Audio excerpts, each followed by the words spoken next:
Well, that may change as they get older, clearly. But they also are somewhat ideological in their approach. And I say that because I've read statements written by some young people who are in their 30s, not kids anymore, who very explicitly state what we're doing today is better than what our parents' and grandparents' generation did when they established these national organizations. We are building grassroots organizations that make it possible for young Jews to engage in face-to-face interaction.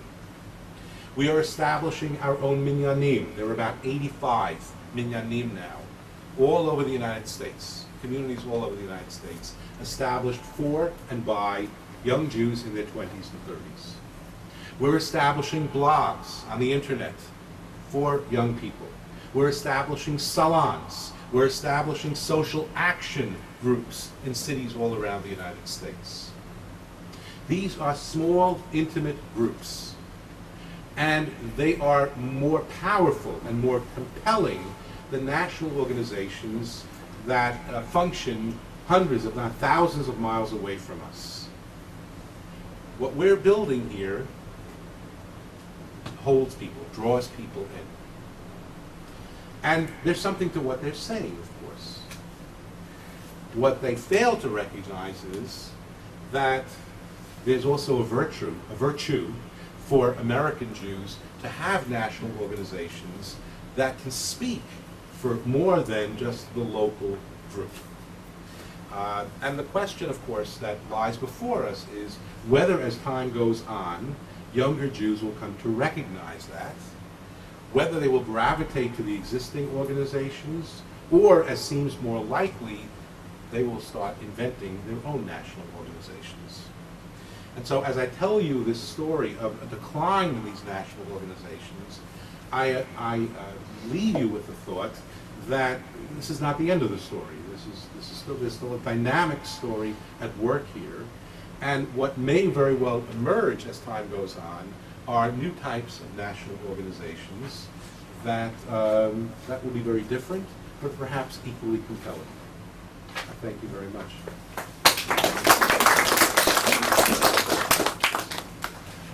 Thank you, Professor. I think you'll all agree this was a short but extraordinarily incisive and fascinating insight into American Jewry and opened our eyes to many things. Now I'm going to take questions in groups.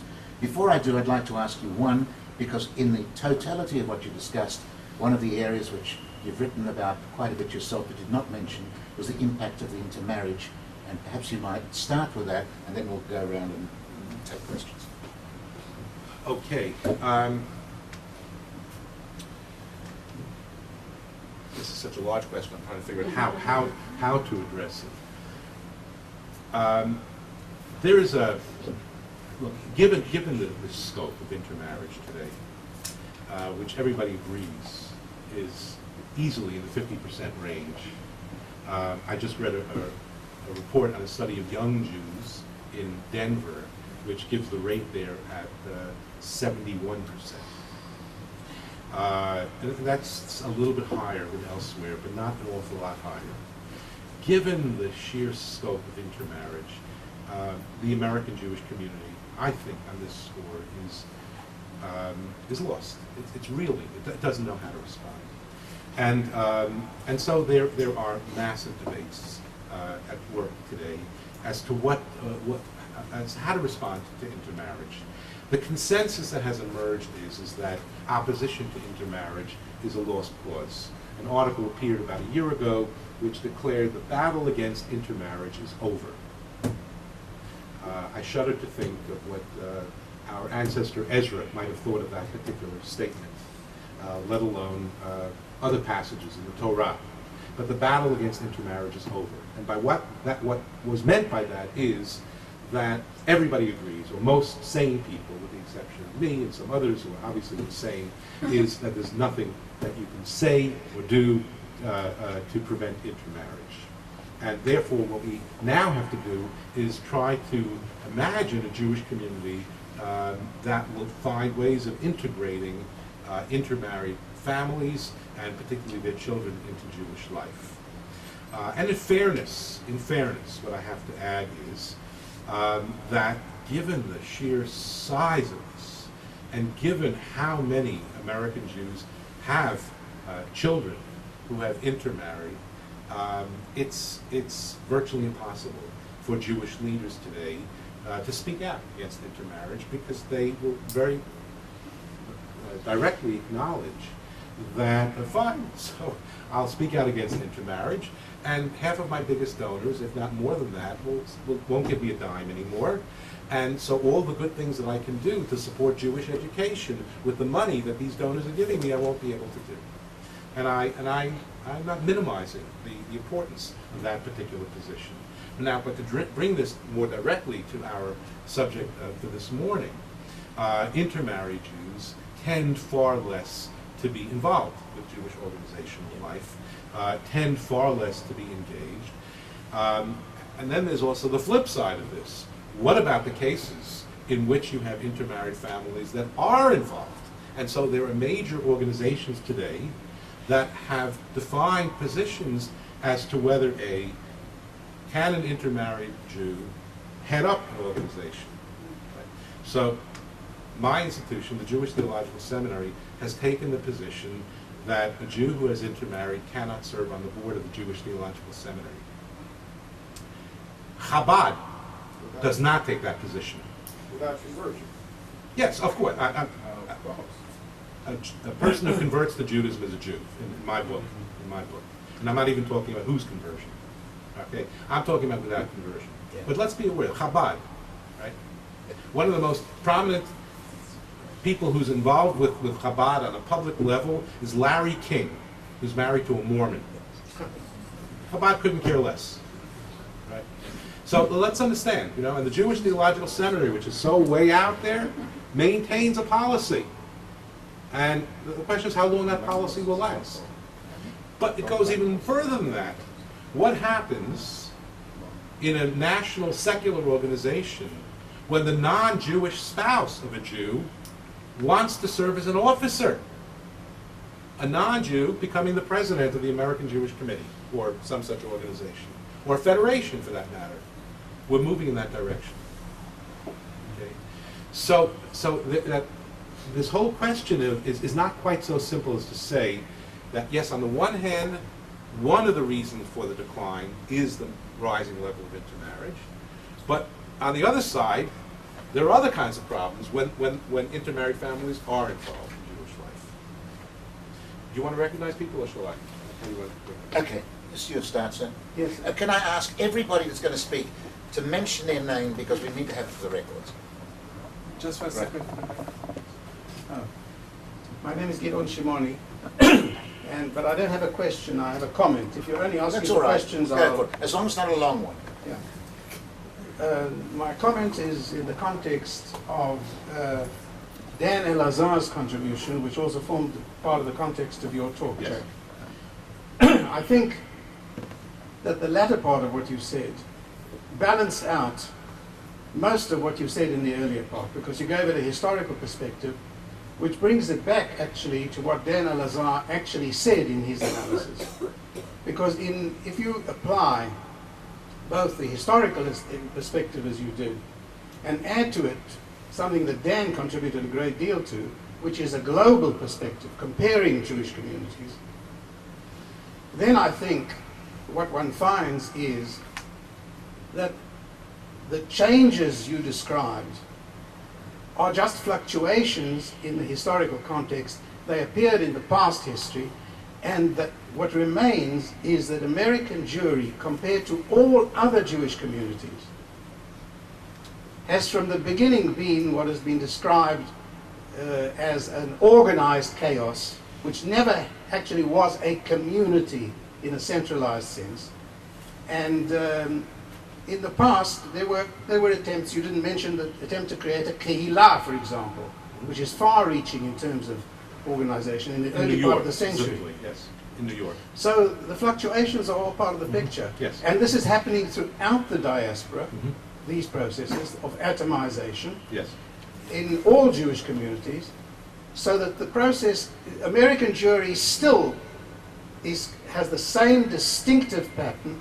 Maybe what was organized chaos in one phase is now chaos organized in another phase, but it's basically the same distinctiveness as compared to other Jewish communities in the world. Can you respond to that? Yes, I'd be happy to. Very briefly, and that is, my remarks about Dan were not meant as a critique, but rather to highlight just how much things have changed since the time that he wrote.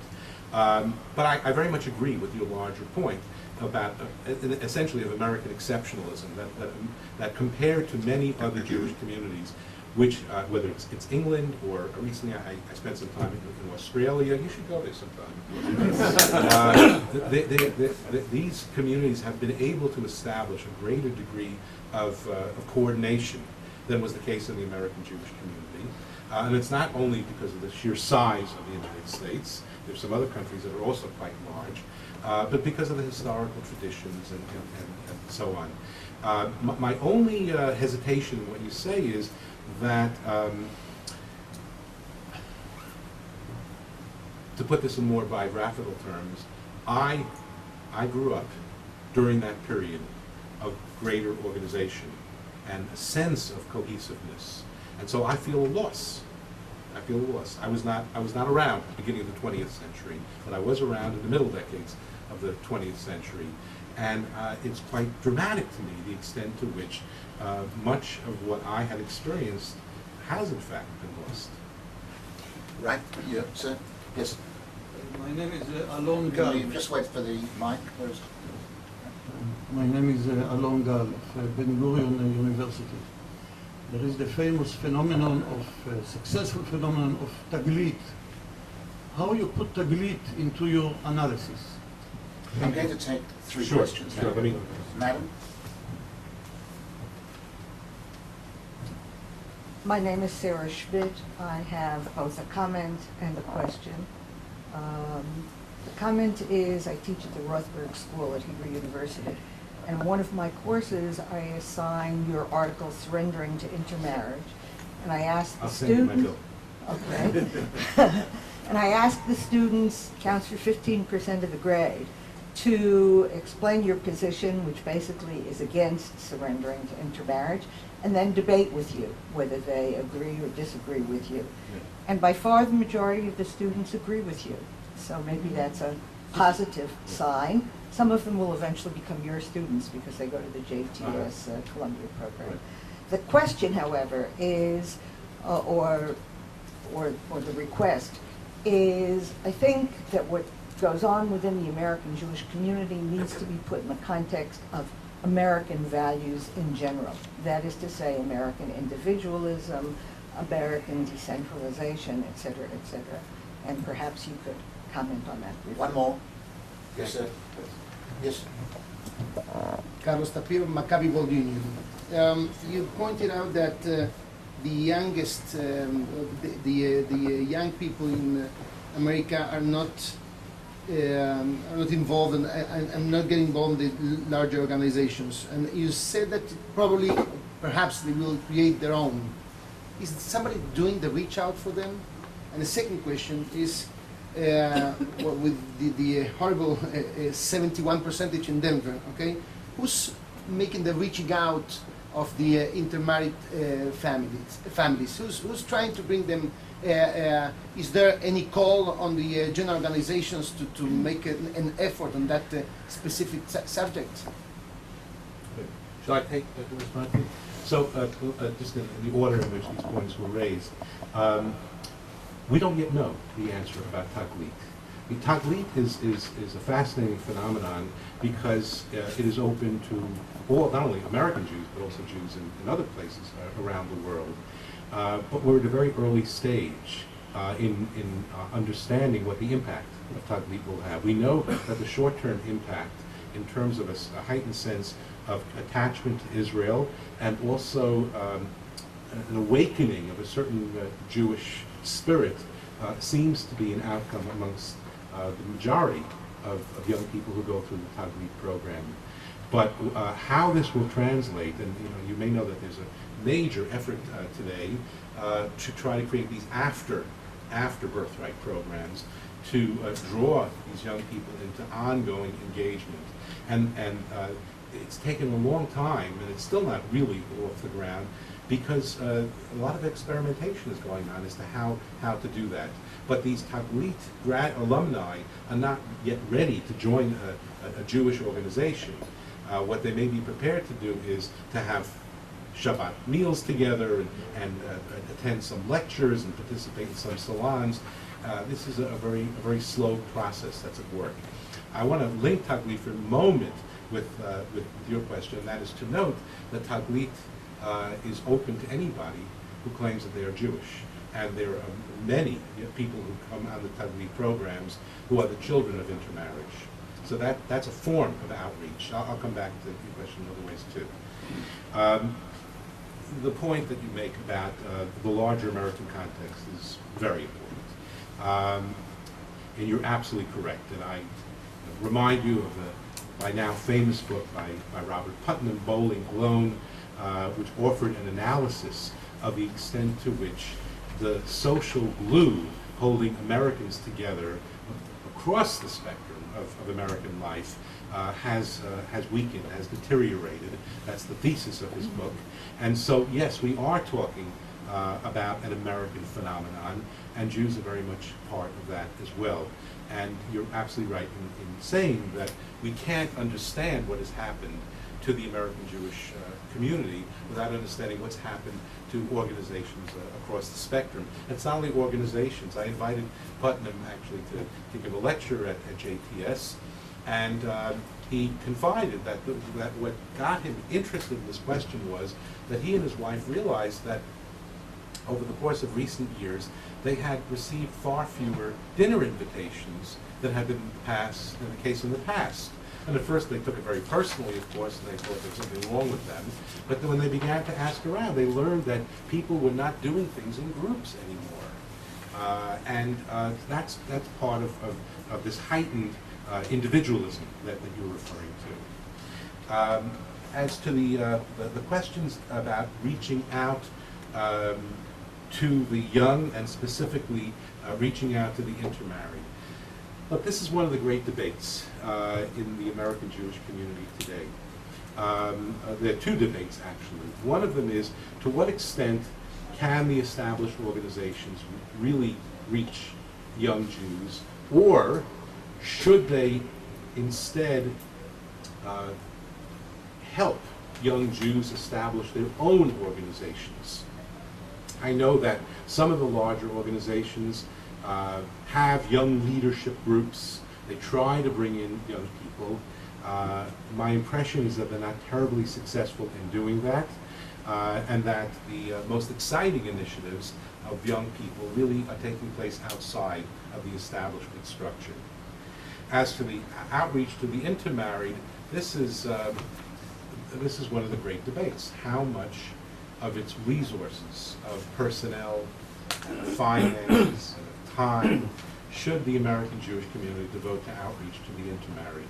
Certainly, the Reform movement invested a great deal of itself in this arena, and they have succeeded in the sense that I believe the figure is 62% of intermarried families who are members of a synagogue are members of a Reform temple.